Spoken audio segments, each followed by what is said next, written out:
जय श्री कृष्णा भक्तों, हमारे BS शर्मा भारद्वाज चैनल में आप सभी भक्तों का स्वागत है। भक्तों, माघ मातम की आज 16वें दिन की कथा का वर्णन कर रहे हैं। माघ मातम की कथा श्रवण करने से सभी प्रकार के पाप ताप संताप का नाश होता है। आप सभी ध्यान लगा करके माघ मातम की कथा का श्रवण करें। गजाननं भूतगणाधिसेवितं कपेथेऽम्बुफलिचार्वक्यणं उमासुतं शोकविनाशिकारिकं नमामि विघ्नेश्वरपादपङ्कजं।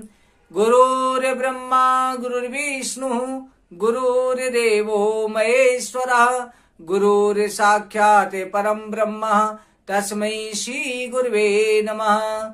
नारायणं नमस्कृत्यं नरं चैव नरोत्तमं देवीं सरस्वतीं व्यासं ततो जयमुदीरयेत्।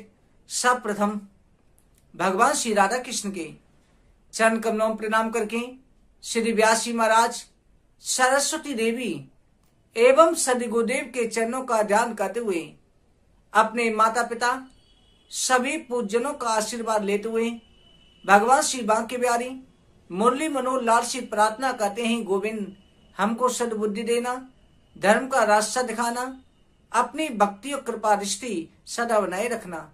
बलविंद्रावन बिहारी लाल की जय। श्री व्यासी महाराज कहते हैं कि हे सूत जी, अब मैं तुमसे माघ मातम की कथा में गंगा जी के महत्व का भी वर्णन करता हूं। गंगा जी में स्नान करने से सभी प्रकार के पाप ताप संताप का नाश होता है। गंगा जी की महिमा इतनी है, महाराज सगर के 60,000 पुत्रों को गंगा मैया ने उद्धार कर दिया था। गंगा जी का सेवन पूर्ण श्रद्धा भाव से करना चाहिए।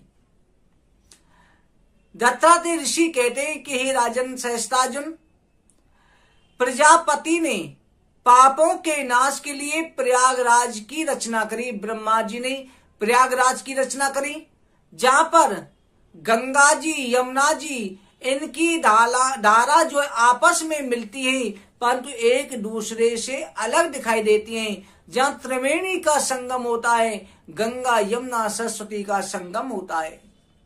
जो इस संगम में माघ के महीने में स्नान कर लेता है, इस संगम में माघ स्नान करने से जन्म मरण से मुक्त हो जाता है। माता के गर्भ में उसे दोबारा नहीं आना पड़ता।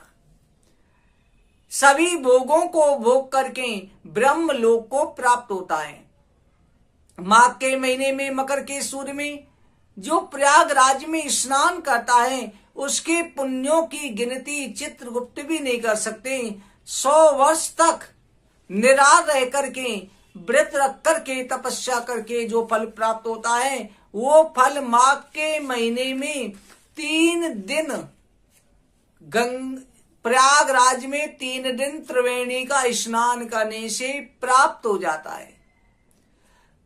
जो फल 100 वर्ष तक योग अभ्यास करने से प्राप्त होता है, वो फल प्रयागराज में 5 दिन के स्नान करके माघ मातम की कथा सुनने से प्राप्त हो जाता है।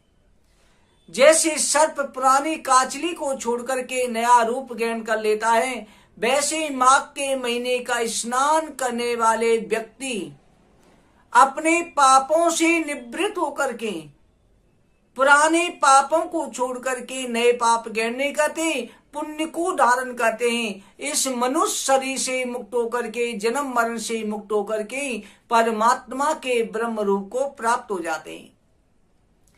परंतु गंगा यमुना के संगम में स्नान करने से हजारों गुना फल ऐसा मिलता है, उन्हें जन्म मरण से मुक्ति प्राप्त हो जाती है। हे राजन, जिसको अमृत कहा जाता है वो त्रिवेणी का स्नान है।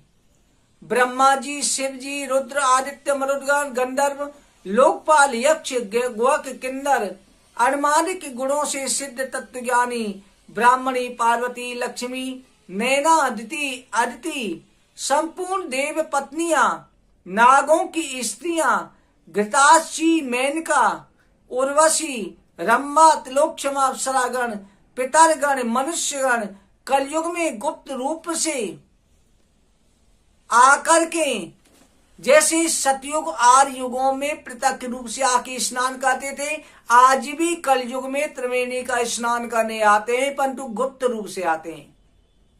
आप तीर्थ जाते हो, तीर्थ में कोशिश करो, आप हरिद्वार गए, प्रयागराज गए, कहीं गए, अगर आप स्नान कर रहे हैं, गंगा स्नान कर रहे हैं, त्रिवेणी स्नान कर रहे हैं, तो आप प्रातः ब्रह्म मुहूर्त में करने की कोशिश करो, क्योंकि ब्रह्म मुहूर्त के समय, आज के समय कलयुग में भी सभी देवता किसी ना किसी रूप में आकर के गुप्त रूप से स्नान करते हैं। ना जाने किस देवता की आपको दर्शन प्राप्त हो जाए, क्योंकि आज भी देवता पृथ्वी पर विचरण करते हैं, आज भी तीर्थों में आते हैं।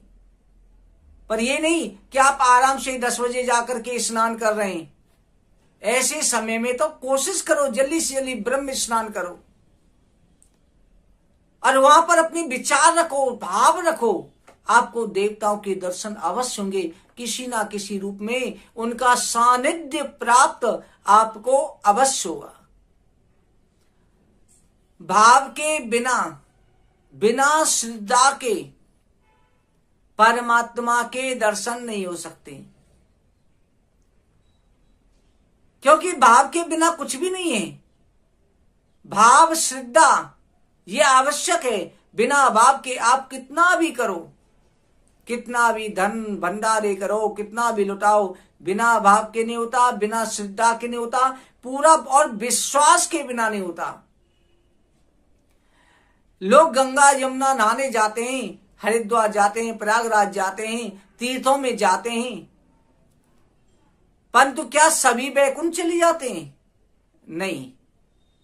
जो श्रद्धा के साथ में जाता है, श्रद्धा से आप कथा भी सुन रहे हैं, श्रद्धा से यहीं पर गंगा जी का ध्यान लेके स्नान कर रहे हैं, तो आपको यहीं पर फल प्राप्त हो जाएगा। और बिना भाव के, बिना श्रद्धा के कुछ नहीं होता। मंत्र, तीर्थ, देवता, इनके प्रति जैसी श्रद्धा होगी वैसे ही फल की प्राप्ति होती है। अगर गंगा जी में स्नान करके बिना श्रद्धा के स्नान करने से मुक्ति पाते, तो मगर मच्छ भी उसी में पड़े होते हैं, वो मुक्त क्यों नहीं होते? क्योंकि उनके अंदर भाव नहीं है, श्रद्धा नहीं है। जहां तीर्थ के रहने वाले वो उससे मुक्त नहीं होते, क्योंकि उनके अंदर श्रद्धा नहीं होती। जो श्रद्धा से स्नान करता है, लोग तो बहुत से आजकल क्या है, पिकनिक मनाने के हिसाब से जाते हैं, चलो घूमे आते हैं, यार दोस्त 2-4 मिले, साथ में घूमे, गंगा स्नान किया, गंगा स्नान करने के बाद में उधर से अपनी पेटियां डाली और रास्ते में खाते पीते आ रहे हैं, एंजॉय कर रहे हैं। ये गलत है। तीर्थ पे जाके और जगह के पाप, आप घर पे पाप करते हो और जगह पाप करते हो, उन्हें तो आप तीर्थ में जाकर के दूर कर रहे हो। अगर तीर्थ पे ही पाप करोगे तो उसे कहां पर दूर करोगे? सोचो। तीर्थ में जाओ, पूरी श्रद्धा से जाओ, सतर्क होके जाओ, कोशिश करो कि आपसे कोई गलती ना हो। वृंदावन जाते हो, काशी जाते हो, हरिद्वार जाते हो, प्रयागराज जाते हो, पूरी कोशिश करो कि गलती ना हो, कोई अपराध ना हो जाए, किसी को कड़वे वचन मत बोलो, वहां जाकर के किसी का अपमान तो मत करो। तुलसी या संसार में सबसे मिलिए राय, ना जाने किस रूप में नारायण मिल जाए, वहां पे ना जाने नारायण प्राप्त हो जाए। इसलिए वहां जाकर के डरो। आप घर से बाहर मंदिर भी जाते हो तब भी डरो कि वहां कोई पाप नहीं हो, देवी स्थान है, कोई गलती नहीं हो जाए, अनजाने में हो जाती है, तो उसके लिए आपको पता चल गया तो उसके लिए क्षमा याचना करो कि प्रभु हमसे ये गलती हो गई है, इससे आप क्षमा करें। देखना मेरे नारायण, मेरे भोले बाबा आपकी सारे अपराध क्षमा कर देंगे। वो तो केवल प्रेम के भूखे हैं, परंतु प्रेम के साथ श्रद्धा, विश्वास, प्रेम अवश्य होना चाहिए। बिना श्रद्धा के परमात्मा की प्राप्ति नहीं होती। इसलिए तीर्थों में स्वयं आज भी कण कण में परमात्मा का वास होता है। आप माघ स्नान कर रहे हो, यहीं से प्रात है। जब स्नान करते हो, स्नान के समय अगर घर में गंगा जल है, यमुना जल है, एक बूंद जल में डाल करके जरूर स्नान करना चाहिए। उससे जो है त्रिवेणी स्नान का, गंगा स्नान का फल प्राप्त होता है, क्योंकि आप भाव से कर रहे हो। आप 3 दिन ही नहा करके डाल करके स्नान कर लो, 5 दिन कर लो। साथ में जो है आप प्रेम से उनका नाम उच्चारण करके करो। गंगा स्नान की, त्रिवेणी स्नान की इतनी महत्वता है। दत्तात्रेय जी के ऋषि कहते हैं कि राजन, हजारों अश्वमेघ करने से जो फल प्राप्त नहीं होता, वो फल माघ के महीने में त्रिवेणी स्नान करने से प्राप्त हो जाता है। माघ के महीने के मातम को ईश्वर की कृपा से इतना फल मिलता है, हजारों अश्वमेघ यज्ञ करने से भी फल प्राप्त नहीं होता, उससे प्राप्त होता है। इसकी शक्ति मैं भी नहीं कह सकता, मेरी भी सामर्थ नहीं है जो माघ मास के महत्व का वर्णन कर सकूं। पूर्व समय में कांचिल मालिनी नाम की अप्सरा ने इसी त्रिवेणी में गंगा स्नान करके इसके फल को एक राक्षस को दिया था। केवल 3 दिन का फल दिया और वो राक्षस जो है सीधा बैकुंठ लोक चला गया, उसे परमात्मा की प्राप्ति हुई थी। एक राक्षस को माघ स्नान के फल देने से परमात्मा की प्राप्ति हो गई। ऐसी कांचन मालिनी की महत्वता थी। कांचन मालिनी बड़ी श्रद्धा भाव के साथ में माघ स्नान करने के लिए स्वर्ग से पृथ्वी पर आती थी। जैसे कहा ना, अभी भी देवता आते हैं, माघ स्नान करते हैं, कार्तिक स्नान करते हैं, वैशाख स्नान करते हैं। देवता आज भी आते हैं, पर आपको सूर्य उदय से पहले उनके दर्शन हो सकते हैं। उनका सानिध्य प्राप्त सूर्य उदय से पहले हो सकता है। भक्तों, आप तीर्थ जाएं, भाव से जाएं, श्रद्धा से जाएं, कोई गलती ना करें। गलती के लिए कोई गलती हो गई है, क्षमा याचना जरूर करें। कांचन मालिनी की कथा अगले अध्याय में सुनाएंगे। आज की कथा कहीं पर विश्राम करते हैं। आज की कथा में आपके किसी कार्य में किसी भी तरह की रुकावट आ रही है, कोई कार्य है आपका बहुत दिनों से बिगड़ा हुआ है, बन नहीं रहा, तो आपको करना क्या है? आपको जो शनिवार के दिन से एक नियम शुरू करना है।